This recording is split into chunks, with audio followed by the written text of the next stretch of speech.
अस्सलाम वालेकुम स्टूडेंट्स, आज हम डिस्कस करेंगे एक्सरसाइज 6.1। इसमें हम बेसिकली 3 अलजेब्रिक फार्मूलाज को यूज़ करेंगे जो कि अलजेब्रिक फार्मूलाज मैंने यहाँ पे लिखे हुए हैं। पहला फार्मूला है कि a प्लस बी की होल पावर 2 अगर है मेरे पास तो ये पहले a का स्क्वायर होगा, देन b का स्क्वायर, देन 2 फार्मूले का आएगा और a और b दोनों प्रोडक्ट में आ जाएगी। इसी तरह अगर माइनस आएगा तो हमारे पास -2a भी आएगा, लेकिन b के साथ प्लस का साइन, b स्क्वायर के साथ प्लस का साइन आएगा। और थर्ड जो फार्मूला है वो मेरे पास मोस्टली फैक्टराइजेशन के लिए यूज होता है।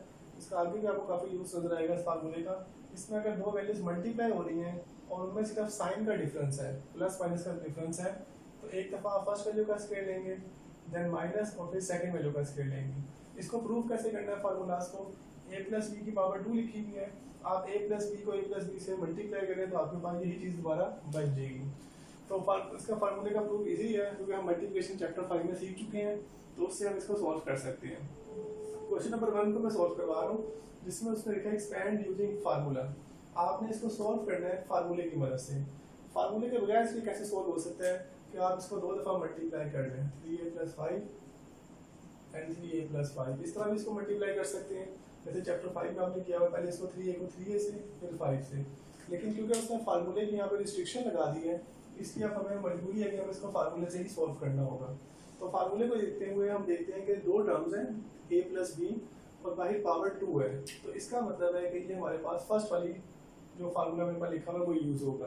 तो इसमें a मेरे पास 3a के इक्वल है और b की जगह पे यहाँ पे 5 लिखा हुआ है। तो फार्मूले की मदद से इसको सॉल्व करते हैं। पहले 3a का स्क्वायर आएगा प्लस 5 का स्क्वायर प्लस 2 फार्मूले का आ जाएगा एंड 3a एंड 5। यहाँ पे वो वैल्यूज आएंगी जो इसके अंदर लिखी हुई हैं, स्क्वायर के साथ नहीं आएंगी। 3a का स्क्वायर मेरे पास 9 हो जाएगा, 3 का 9 और a की पावर 2, 5 का स्क्वायर 25, और जब इनको मल्टीप्लाई करेंगे 2 को 3 से 6 और 6 को 5 से 30, तो ये 30 है। तो ये मेरे पास आंसर आ जाएगा पहले पार्ट का। क्योंकि ये आपस में ऐड नहीं हो सकते, एडिशन का रूल हमने पढ़ा था, सेम पावर और सेम वेरिएबल होने चाहिए, तो यहाँ पे कोई पावर हमारे पास मैच नहीं कर रही है। इस तरह सेकंड पार्ट में अगर आते हैं तो इसमें नेगेटिव साइन आ गया, तो नेगेटिव साइन अगर आ जाएगा तो हम सेकंड वाला फार्मूला यूज करेंगे। ये मेरे पास a है और ये मेरे पास 8b है। तो पहले a का स्क्वायर, देन प्लस b का स्क्वायर माइनस 2 6x इंटू 8, तो 6 का स्क्वायर 36 हो जाएगा और x की पावर यहाँ पे 2 हो जाएगी। सिमिलरली 8 का स्क्वायर 64, 2 को 6 से 12 और 12 को जब हम 8 से मल्टीप्लाई करेंगे तो वो मेरे पास 96 आ जाएगा। तो माइनस 96 और साथ x आ जाएगा। तो ये मेरे पास सेकंड पार्ट का आंसर हो जाएगा। देन थर्ड पार्ट में मूव करते हैं। इसमें आपके पास 5/3 प्लस 3/4 ये फ्रैक्शन में है, लेकिन यूज हमें इसको उसी फार्मूले की मदद से करना है जो फर्स्ट फार्मूला है, क्योंकि दरमियान में प्लस का साइन है।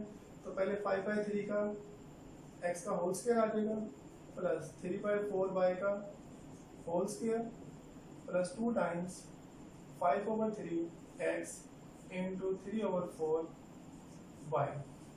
जब इसका स्क्वायर ओपन करेंगे तो 5 का स्क्वायर 25/9 x की पावर 2, 3 का स्क्वायर 9, 4 की स्क्वायर 16, y की पावर 2।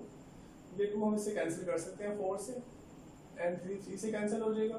तो मेरे पास 5/2 एंड xy, ये मेरे पास रिमेनिंग टर्म बचेगी और यही आपका आंसर होगा, क्योंकि आपस में फर्दर ऐड नहीं हो सकते। नेक्स्ट में क्वेश्चन नंबर 2 पे मूव करवाता हूँ। इसमें अगर हम देखें तो दो वैल्यूज मेरे पास मल्टीप्लाई हो रही हैं, लेकिन उनमें साइन जो है वो डिफरेंट है, यहाँ प्लस है और यहाँ पे माइनस है। तो आप इसको ऑब्जर्व कर सकते हैं कि थर्ड वाला फार्मूला इसमें यूज होगा। इसमें ये a है, ये b है, then a and minus b। तो ये इक्वल होता है पहले का स्क्वायर a का स्क्वायर, तो x2 फर्स्ट वैल्यू है, इसका स्क्वायर आ जाएगा, दरमियान में माइनस आएगा, और b मेरे पास 2/x2 है, इसका स्क्वायर सेपरेट हो जाएगा। तो मेरे पास x की पावर 4 माइनस 2 का स्क्वायर 4 और नीचे x की पावर 4। तो ये मेरे पास इसको मल्टीप्लाई करके प्रॉपर आंसर बन जाएगा।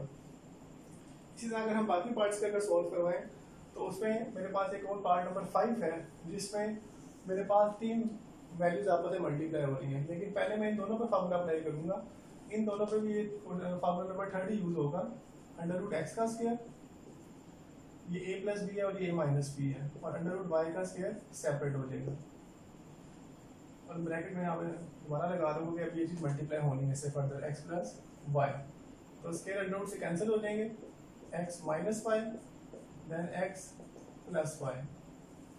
तो इसको अगर फर्दर हम सोल्व करें फिर तुम्हारा ये फार्मूला बन रहा है x plus y x minus y वाला। तो फर्स्ट का स्क्वायर अलग हो जाएगा, माइनस वाई का स्क्वायर सेपरेट हो जाएगा और यही मेरा आंसर होगा। इसके बाद में क्वेश्चन नंबर 3 में मूव करवा रहा हूँ, जिसमें हमारे पास कुछ सिंप्लीफिकेशंस करनी है हमने यूजिंग फार्मूलाज।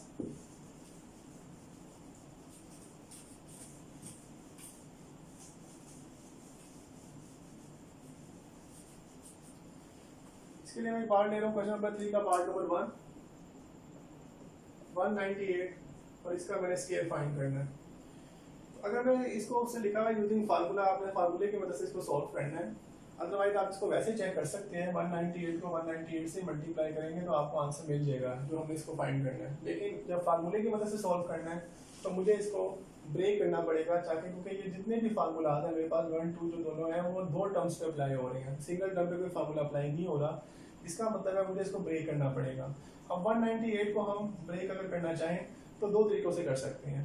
पहला मेथड ये है कि मैं इसको 190 प्लस 8 कर सकता हूँ, क्योंकि हमारी कोशिश होती है कि 10 का मल्टीपल हो जाए इसके करीब। लेकिन इससे ज़्यादा बेहतर मेरे पास 200 और -2 ज़्यादा बेहतर है, क्योंकि 200 का स्केल इजीली 40,000 आ जाएगा।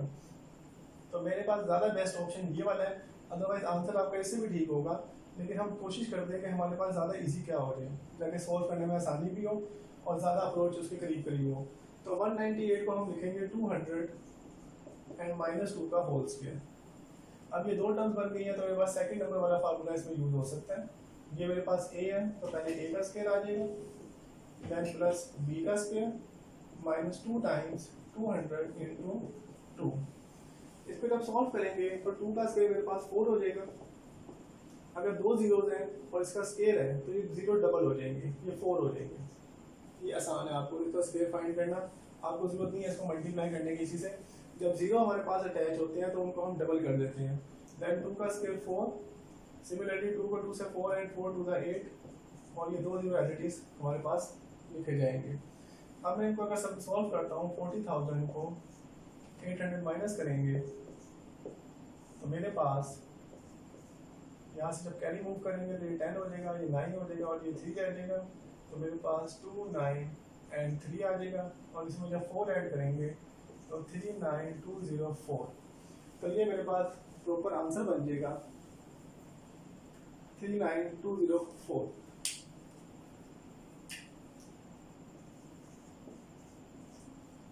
सिमिलरली अगर हम इसके बाकी पार्ट्स को सॉल्व करें तो वो भी हम इसी तरह सॉल्व कर सकते हैं।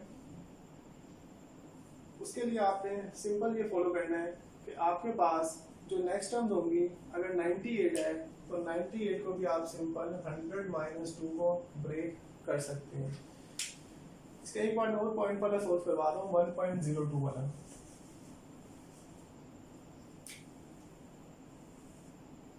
.02 का एंड स्केल। सिमिलरली इसको भी हम उसी तरह सॉल्व करेंगे। जो डेसिमल वाला पार्ट है, पॉइंट वाला, उसको हम सेपरेट कर देंगे। तो इसको मैं लिख सकता हूँ 1 + 0.02 का होल स्क्वायर। इनको आप दोबारा ऐड करेंगे तो आपको वही सवाल बन जाएगा जो रिक्वायर्ड है। ओके, इसका फार्मूला अप्लाई करेंगे a + b का होल स्क्वायर। तो 1 का स्क्वायर सेपरेट हो जाएगा, प्लस 0.02 का स्क्वायर प्लस 2 टाइम्स 1 इंटू 0.02। इसके बाद आप इसको जब सॉल्व करेंगे तो 1 का स्केल 1 ही आ जाएगा आपके पास, एंड 0.02 पहले हम स्केल लेंगे तो वो मेरे पास 0.004 आ जाएगा, और जब 2 को इससे मल्टीप्लाई करेंगे तो 0.04 वो मेरे पास आंसर बन जाएगा। नेक्स्ट जब आप इसको ऐड करेंगे तो उसके लिए आपने सिंपल 1 है वो 0 की जगह पे ऐड हो जाएगा, तो 1.0, अगर मैं इसको आपको सॉल्व करके दिखाऊं तो 0.0004। देन आपके पास पॉइंट के पास 0.4 है तो पॉइंट के बाद 0 एंड 4, और जो 1 है वो आपके पास सिंपल सेपरेट रहेगा, क्योंकि 1 के बाद आप जितने मर्जी 0 ऐड कर सकते हैं। तो आपके पास जो आंसर बनेगा 1.0404, ये आपका फाइनल आंसर होगा, 1.04 एंड 04। तो इसके बाकी पार्ट्स भी आप इसी तरह सॉल्व कर सकते हैं। Thank you so much.